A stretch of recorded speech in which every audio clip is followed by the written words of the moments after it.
What if the next great military conflict wasn't fought over deserts or oceans, but in the frozen wasteland of the Arctic? Imagine this. Hidden beneath layers of ice, nations are racing to seize control of trillions of dollars in resources and new strategic shipping routes. Now, NATO and Russia are on a collision course in this icy expanse, and we might just be witnessing the dawn of a new Cold War. To understand why the Arctic has become the latest stage for this high-stakes game of military chess, we need to go back in time. The Arctic was once a forgotten frontier, with nations only seeing it as a barrier of ice. But fast forward to the modern day, and the melting of ice sheets, thanks to climate change, has turned this region into a treasure trove of untapped resources. Experts estimate that the Arctic holds about 13% of the world's undiscovered oil, and a staggering 30% of its untapped natural gas reserves. But it's not just about oil and gas. The melting ice has opened up new shipping routes, such as the Northern Sea Route, cutting travel time between Europe and Asia by nearly 40%. Now, that's a game changer. These Arctic sea lanes can slash weeks off global shipping times, saving billions of dollars. Whoever controls these routes can dominate global trade. And Russia? They've been quick to make their move. In the last decade, Russia has rapidly expanded its Arctic military presence. This isn't just for show. Russia has opened several new military bases, with airfields and radar installations. They've increased their icebreaker fleet, the largest in the world by far, and deployed advanced nuclear-capable submarines under the ice. This fleet, known as the Northern Fleet, isn't just for defense. It's designed to project power. So, how is NATO responding? Enter the idea of a combined air operations center in the Arctic. NATO is considering establishing a central command that would coordinate all aerial operations across the Arctic. Think of this as NATO's eyes and ears in the sky, able to detect and respond to threats quickly. This Air Operations Center would allow NATO to conduct joint operations across its member states, enhancing coordination between allies like the US, Canada, and Norway. It would also provide a much-needed response to Russia's military buildup. With the Arctic's vast, hostile environment, air superiority becomes crucial, especially in responding to Russian military drills, which have been increasing in both size and intensity.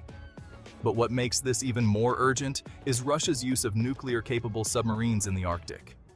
These subs can hide beneath the ice, undetectable by traditional means, giving Russia a major strategic advantage. NATO's Air Center could help keep an eye on this kind of activity and coordinate a response if necessary. But let's not forget, this isn't just a NATO-Russia issue. The Arctic's strategic importance has drawn attention from other global players too. China, for example, has declared itself a near-Arctic state and is heavily investing in the region, particularly in its shipping routes. This has created an interesting geopolitical puzzle. You've got NATO and Russia, traditional Cold War rivals, now sparring over the Arctic. But then you've got China subtly making moves, possibly aligning itself more with Russia in this icy showdown. With all these powers converging in the Arctic, this region could very well become the center of the next global power struggle.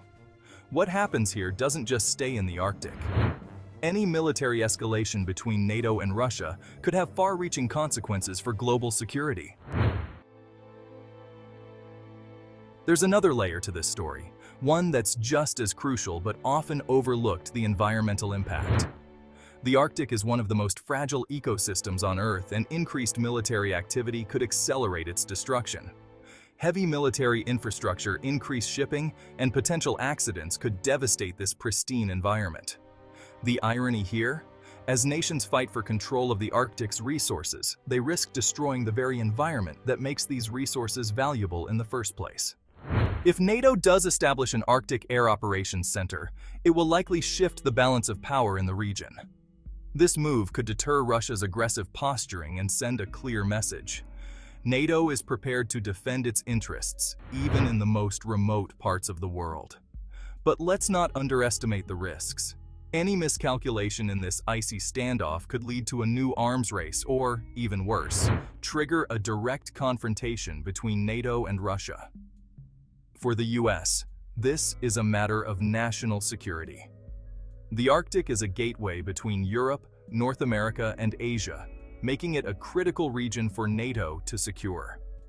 Failure to do so could leave the US and its allies vulnerable to future conflicts in this strategic zone. The Arctic is no longer a forgotten wasteland. It's the new front line in the struggle for global dominance. So, what do you think? Is NATO's bold Arctic plan a necessary move to counter Russia, or are we walking into another dangerous Cold War situation? Let us know your thoughts in the comments below. And here's a question for you. How should global powers balance their military ambitions with the need to protect the Arctic environment? Drop your ideas in the comments. We'd love to hear your take.